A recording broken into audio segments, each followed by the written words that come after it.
Hello, I'm alex.lowe with Harry Norman Realtors here in Atlanta, Georgia.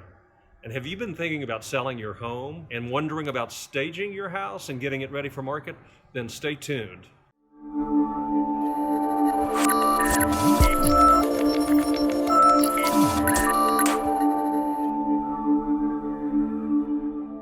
Welcome back.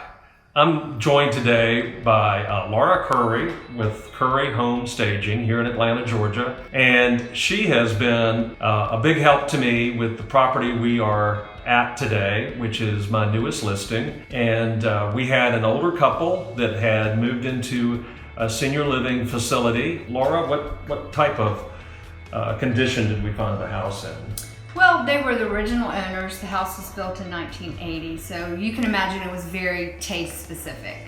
And so we needed to come in and neutralize the paint colors, replace the carpet, clean the windows, and just declutter the home of a lot of furniture and things that are taste specific. And so when you're looking to put your house on the market, you really want to think about your house is not the way you live in it. Now that it's on the market, it is commodity, a commodity. Yes, exactly right. The way you sell your home is differently from the way you live in it. So you want to neutralize everything. Laura, let's take a walk together through this house, and maybe you can give us an idea as to the types of things sellers who are getting their homes ready for market might want to consider. Okay. So the average amount of time that people spend in a home before they make a decision is 6 seconds. Wow. So you have a very short amount of time to make an impression when they walk in the front door. Your foyer is the place that you need to spend a lot of time on. So as you can see in this space, the colors are neutral, the carpet is new, we have decluttered, taken a couple of bigger pieces of furniture that were in this space and changed out the light fixtures and just neutralize the wall color. So let's walk and see what we did in. I think, Laura, one ingenious thing that you did here was we had, as you can see, older brass chandelier fixtures as well as the sconces on the hallway here. They had the older fashioned glass globes, and Yes. you removed those globes and put lampshades on the lights. And it really kind of, I think, made the light fixtures, even though they're older, made them look a little bit more updated. Yes. And maybe a little bit more contemporary. Yes. And so what we did in here, again, is we neutralized the paint color on the wall above the millwork so that you could really let the millwork pop. This room had a rug in it underneath the dining room table, and we pulled the rug up and took out a couple of pieces of furniture and just really allowed the eye to float around the room so that you can see the millwork as well as the crown molding. Just beautiful crown molding and lots of architectural details that when you declutter and neutralize the wall colors, those things are the things that pop. So this room, to kind of give you an idea, this room had burgundy wallpaper. So we just dealt with that by replacing it, as Laura just stated, with a neutral paint color. We didn't even have to paint the trim. The trim was already painted, so that saved some money. And as you can tell by the dining room table and chairs, we put some more kind of contemporary. We painted the table, added some more contemporary seating to the room. The artwork came, I think, Laura, from like a home goods store, didn't it? A consignment store, actually. So paid next to nothing for the artwork, but it really shows well. Yeah, I think it looks great. So now we'll walk through the foyer, seeing that all the rugs have been pulled up, so the focus is on the beautiful floors. And then this is the great room.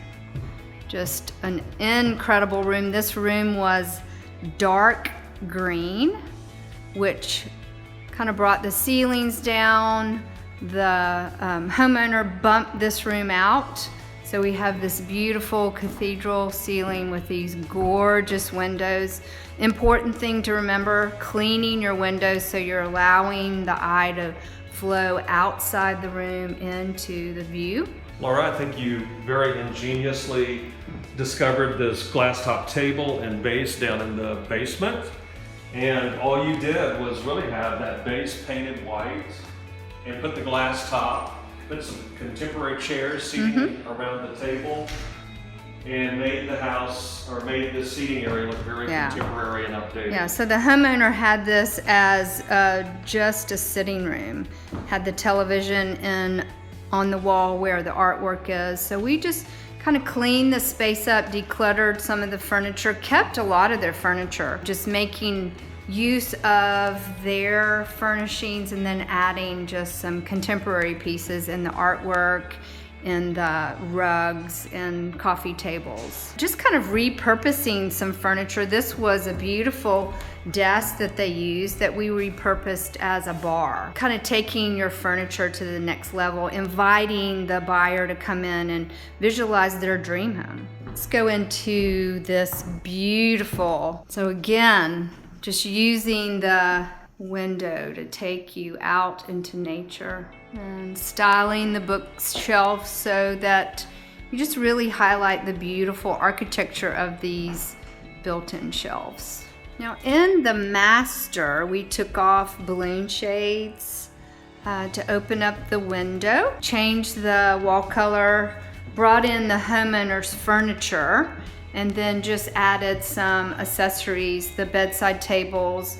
The lamps were the homeowners, and we just added clean white shades just to illuminate the space. Taking up the rugs, allowing the floors to really shine. Laura, we're now in the master ensuite, and this bathroom is, very much vintage 1980, which is when this condo was built. What do you do in these situations where the seller is not going to spend money, and maybe many of our viewers and listeners are not going to spend money to retrograde or upfit the bathrooms and the kitchen? What do you do in this situation? Well, I typically say replace your faucets and your light fixtures. Also, you can go a little step further and replace the pulls on your cabinets. Just add some fresh towels and artwork, some plants, and again, just allow the floor to shine.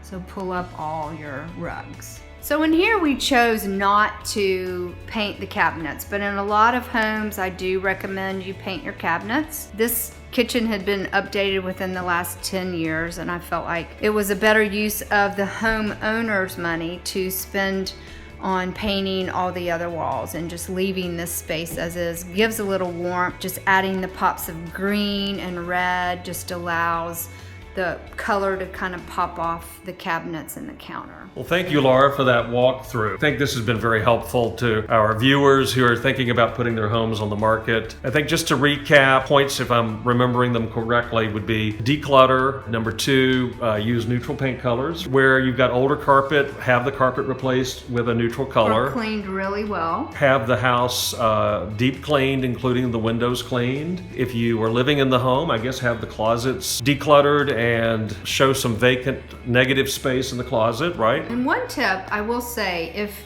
you're really on the fence about spending money for a stager, statistics are showing that for every $1 that you spend to stage, you will get a return on your investment of $5.86. So that's significant. Pretty significant. If you don't have a home stager in your city, you are always welcome to go to my website, contact me. I'll be glad to have a phone conversation with you, but I hope you've gotten some really good tips on how to get your home ready to sell. So how can they reach you, Laura, if they want to contact you? So I have a website, Currie Designs, and I have an Instagram, Currie Designs. So it's Laura Currie, Currie Home Staging and Design. Well, thank you for being here today. Thank you for the walkthrough. And more importantly, thank you for doing such a great job on this condominium. We got it sold in just record time. Yes. And it was 99% due to the staging. Well, so thank you. We worked very hard and very fast. Well, thanks again.